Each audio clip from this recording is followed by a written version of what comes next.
Hello everyone, कैसे आप सब। आप सबका अपने चैनल में स्वागत है। आज मैं आपको विक्रम बेताल की एक कहानी सुनाने जा रहा हूँ, जिसका टाइटल है किसका त्याग बड़ा। कहानी कुछ इस प्रकार से है। गंगाधर देश में ब्रह्मदत्त नाम का राजा राज्य करता था। उसके राज्य में एक वैश्य था जिसका नाम था हिरण्यदत्त। उसके मदन सेना नाम की एक कन्या थी। एक दिन मदन सेना अपनी सखियों के साथ बाग में गई। वहाँ संयोग से सोमदत्त नामक सेठ का लड़का धर्मदत्त अपने मित्र के साथ आया हुआ था। वह मदन सेना को देखते ही उस पर ऐसा मोहित हुआ कि उससे प्रेम करने लगा। घर लौटकर वह सारी रात उसके बारे में सोचता रहा। अगले दिन वह फिर बाग में गया। मदन सेना वहाँ अकेली बैठी थी। उसके पास जाकर धर्मदत्त ने अपने प्रेम का प्रस्ताव रखा, परंतु मदन सेना ने इनकार कर दिया। बहुत कहने पर जब मदन सेना न मानी तब उसने कहा, तुम मुझसे प्यार नहीं करोगी तो मैं प्राण दे दूंगा, और पास बह रही नदी में कूद गया। कुछ देर तक तो मदन सेना सोचती रही कि डूबने को अगर डूब जाएगा तो उसे कोई फ़र्क नहीं पड़ेगा, लेकिन आखिर में हो सकता है कि तैरकर बाहर भी आ जाए।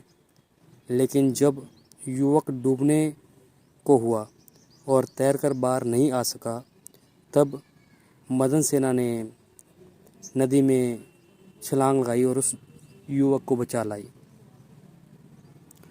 मदन सेना बोली, तुम कितने मूर्ख हो। यदि नदी में डूब जाते तो तुम तैरकर बाहर क्यों नहीं आए। मैं तुम्हारे बिना जीवित नहीं रह सकता। मैं मरने के लिए ही कूदा था, मुझे तैरना नहीं आता था। मदन सेना का हृदय द्रवित हो गया। वो कुछ न बोल सकी। फिर धर्मदत्त बोला, मदन सेना, मैं तुमसे बहुत प्रेम करता हूँ। मैं पूर्णिमा के दिन तुम्हारी प्रतीक्षा करूँगा। तुम आओगी ना। यदि ईश्वर ने चाहा तो जरूर आऊँगी। इतना कहकर मदन सेना चली गई। उधर मदन सेना को देखने के लिए उसके घर लड़के वाले आए। मदन सेना के माता पिता को लड़का बहुत पसंद था और उन सभी को भी मदन सेना पसंद आई थी। बात कुछ ऐसी थी कि लड़के की दादी का अंत समय निकट था और वो मरने से पहले अपने पोते का विवाह होते हुए देखना चाहती थी। इसलिए आनन फानन में 2 दिन में ही विवाह संपन्न करने का फैसला लिया गया। मदन सेना अपने माता पिता की इच्छा को इनकार न कर सकी।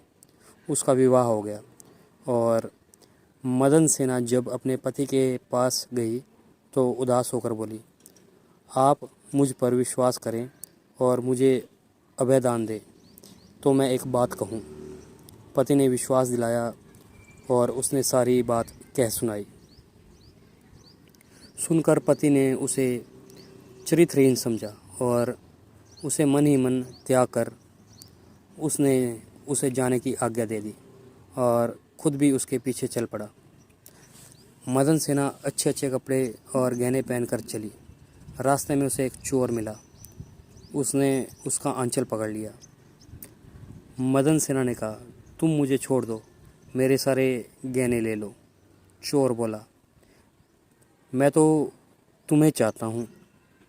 मदन सेना ने उसे सारा हाल कह सुनाया। पहले मैं वहाँ हो आऊँ तब तुम्हारे पास आऊँगी। चोर ने उसे छोड़ दिया और वह भी उसके पीछे पीछे चल पड़ा। मदन सेना धर्मदत्त के पास पहुँची। उसे देखकर वह बहुत खुश हुआ और धर्मदत्त ने मदन सेना से पूछा, तुम अपने पति से बचकर कैसे आई। मदन सेना ने सारी बात सच सच कह दी।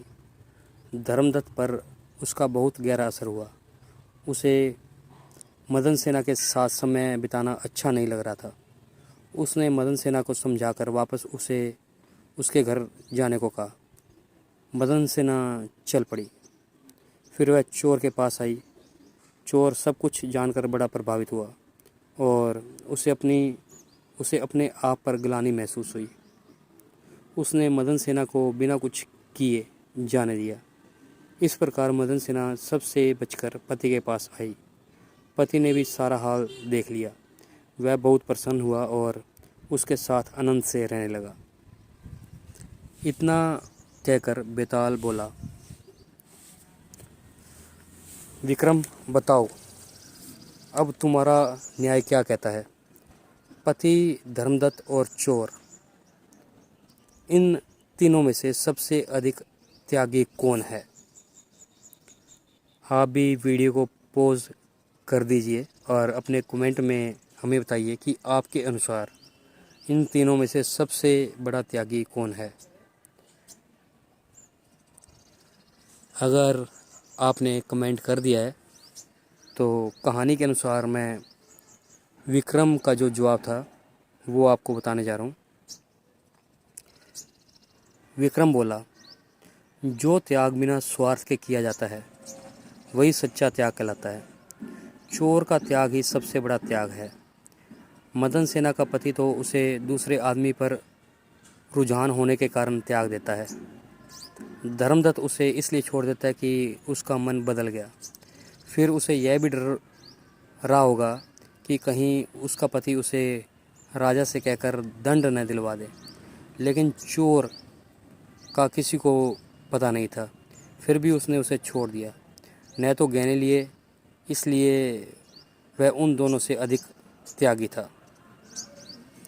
तो आपको ये कहानी कैसी लगी? अगर कहानी पसंद आई है तो वीडियो को लाइक कीजिए, शेयर कीजिए और चैनल को सब्सक्राइब कीजिए। बेल वाला बटन भी दबा दें ताकि हम ऐसी कोई और कहानी डालें तो उसकी नोटिफिकेशन आपको मिल जाए। Thank you.